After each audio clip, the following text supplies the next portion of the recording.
Assalamualaikum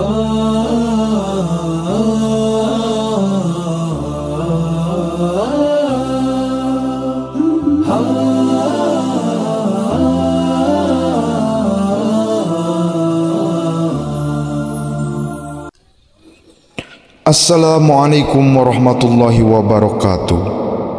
Sahabat Rumah Al-Kisah,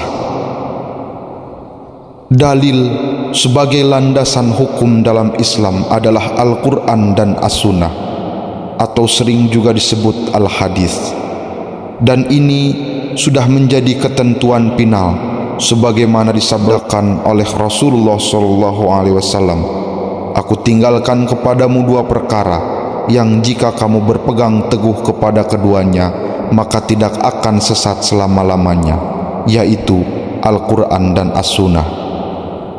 Di dalam Al-Quran tidak ada ayat yang menunjukkan konsep tentang Nur Muhammad.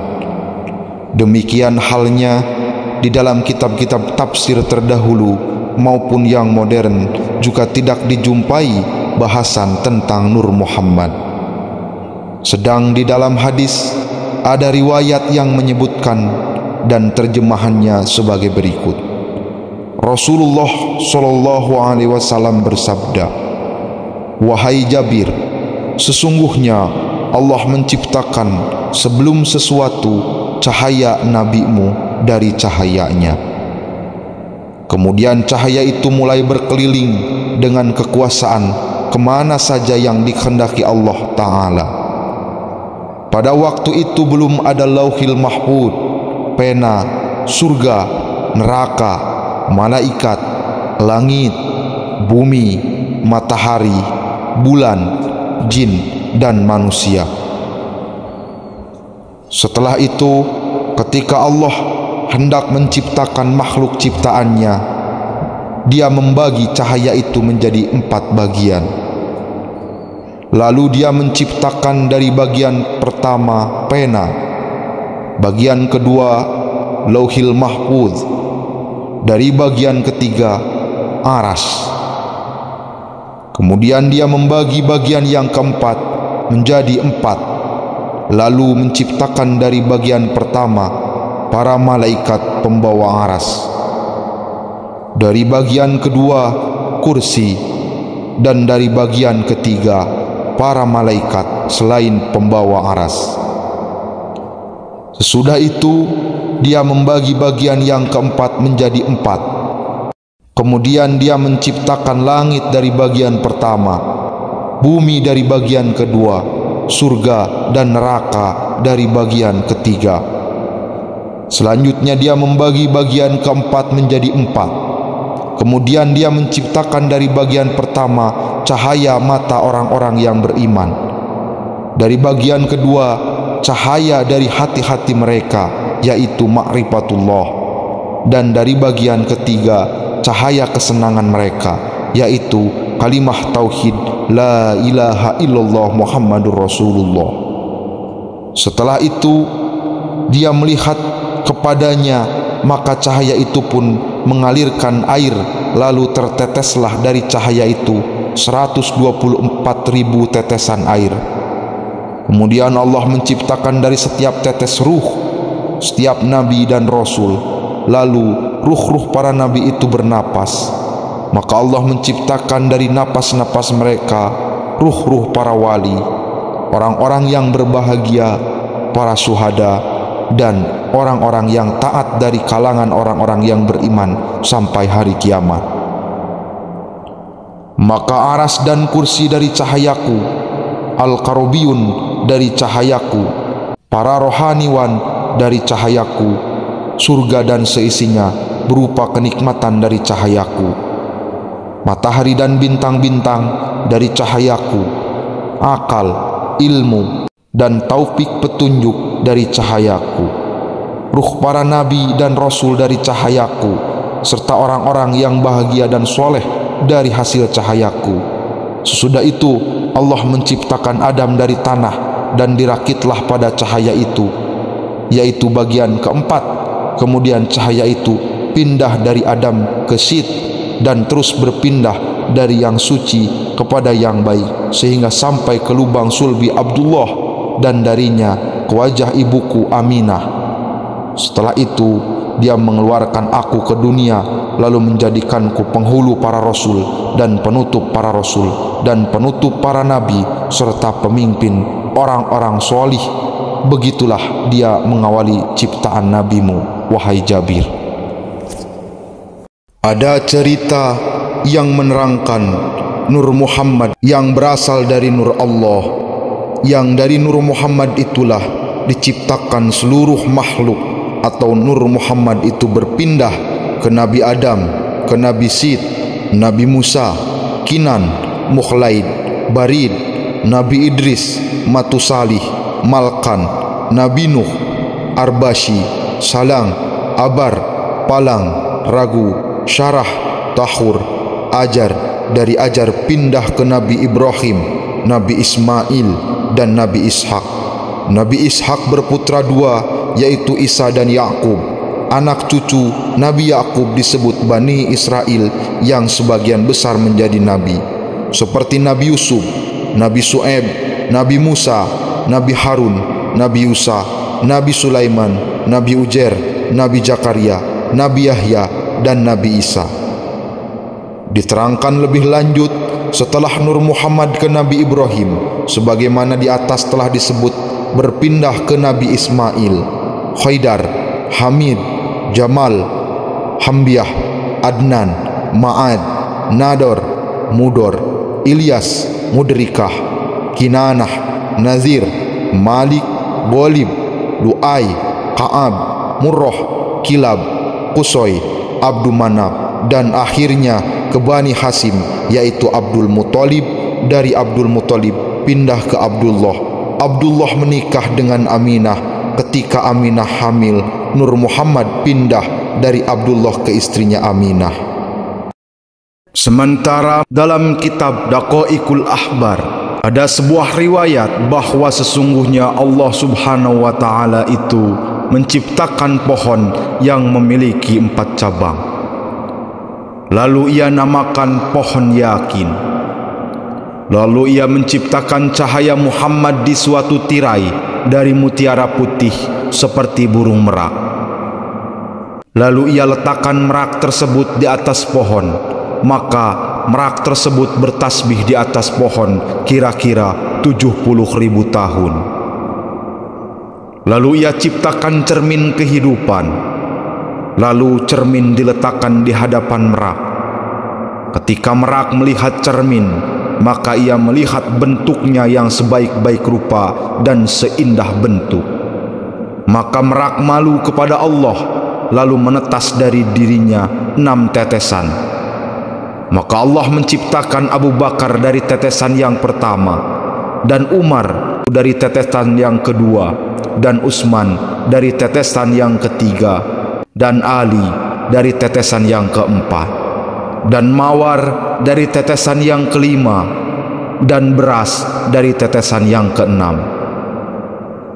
Kemudian Nur Muhammad itu sujud 5 kali, maka jadilah wajib bagi kita beberapa sujudan yang 5 keparduan yang diwaktukan.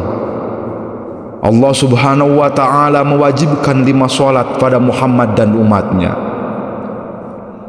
Kemudian Allah Ta'ala melihat kepada nur itu sekali lagi, maka berkeringatlah Nur Muhammad itu karena merasa malu kepada Allah Subhanahu wa Ta'ala.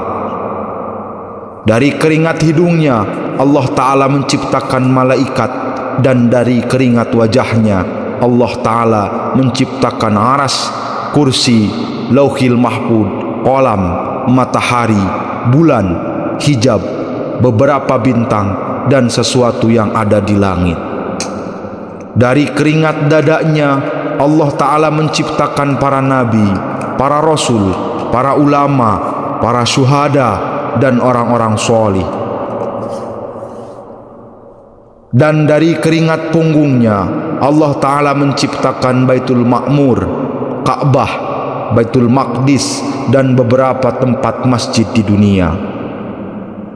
Dan keringat 2 alis matanya Allah Ta'ala menciptakan umat Muhammad yang terdiri dari kaum mukminin dan mukminat, kaum muslimin dan muslimat.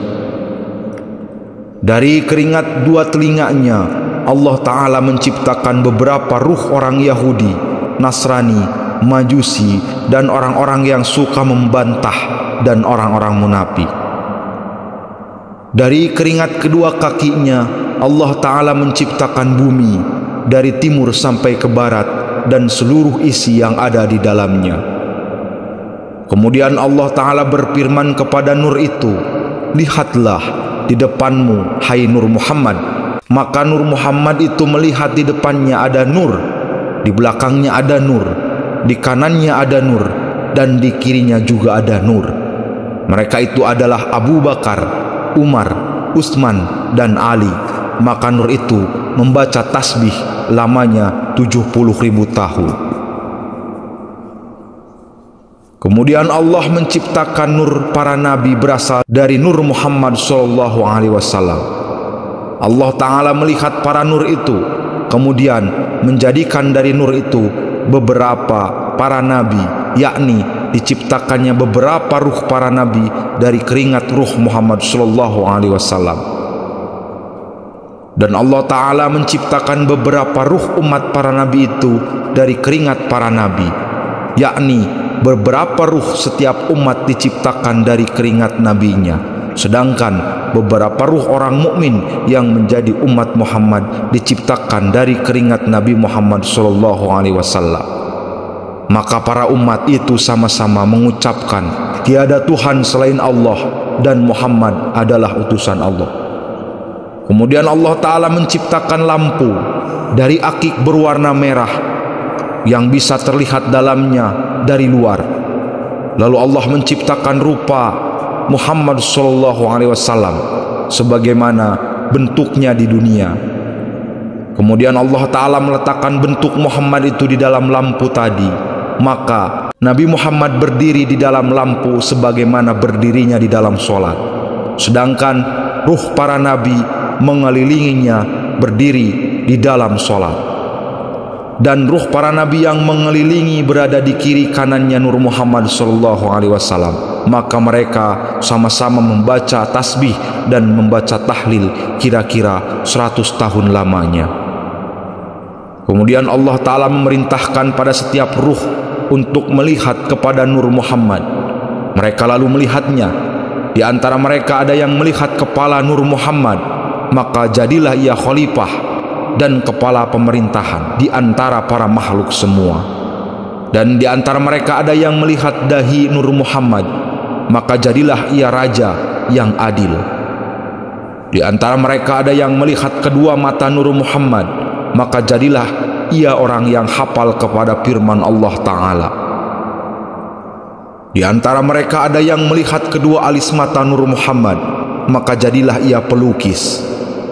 Dan di antara mereka ada yang melihat kedua telinga Nur Muhammad, maka jadilah ia orang yang bagus rupanya dan berakal.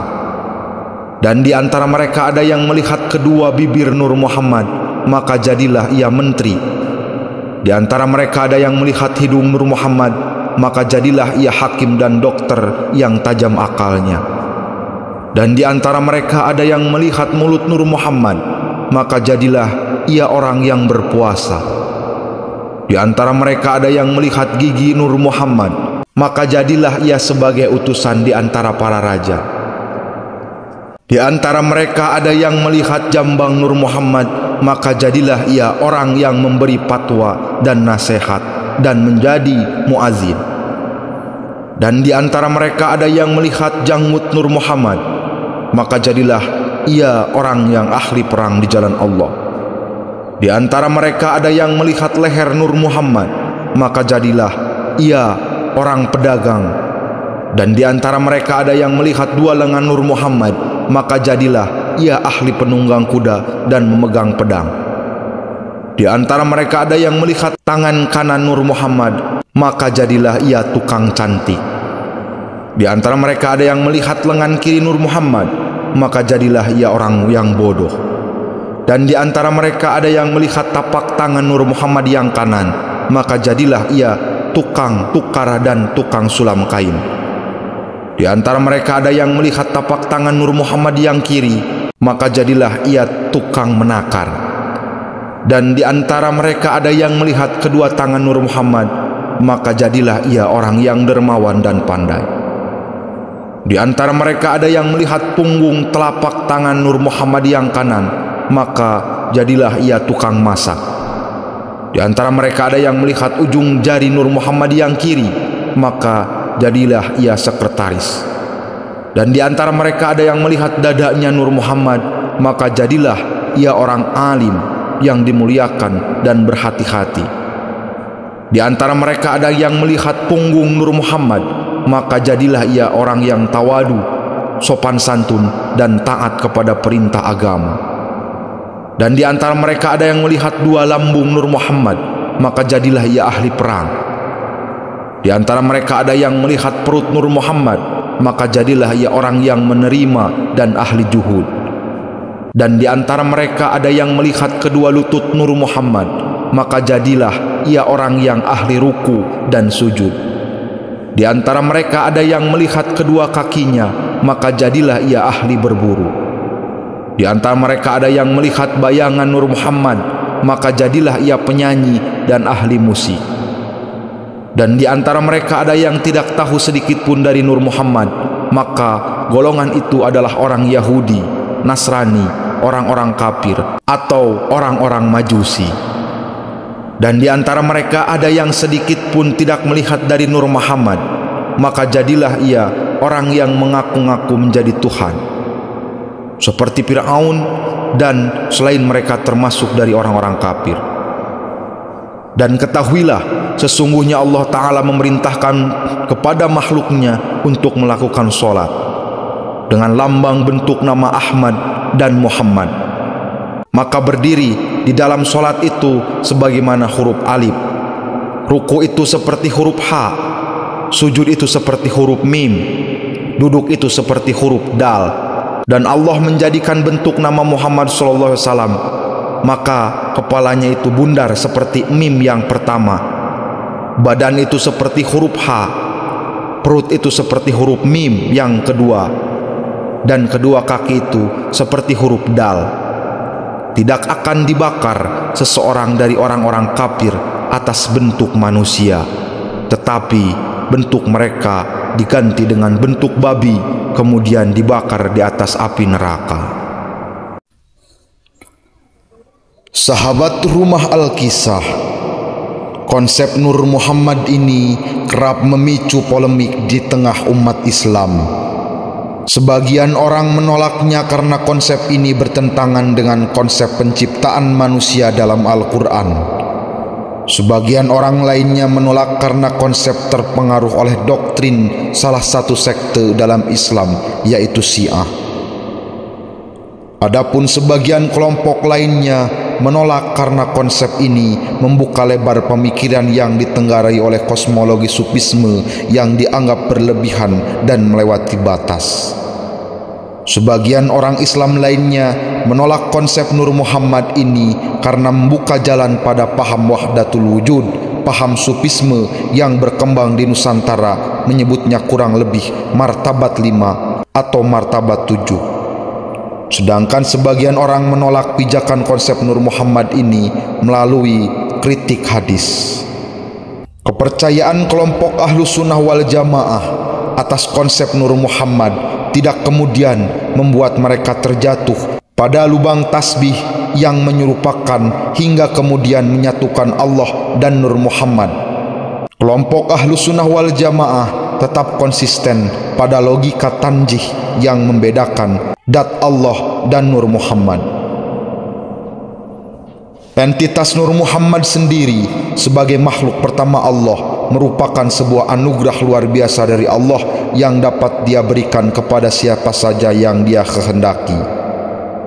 Keberadaan Nur Muhammad merupakan hak prerogatif Allah tanpa intervensi dan pengaruh siapa dan apapun. Yang diperlukan dalam perbedaan tafsir atau pemaknaan atas konsep Nur Muhammad ini adalah sikap saling menghargai satu sama lain dan tidak memaksakan tafsirnya atas pihak lain, karena hanya akan memicu polemik dan debat yang tidak berkesudahan. Wallahu a'lam.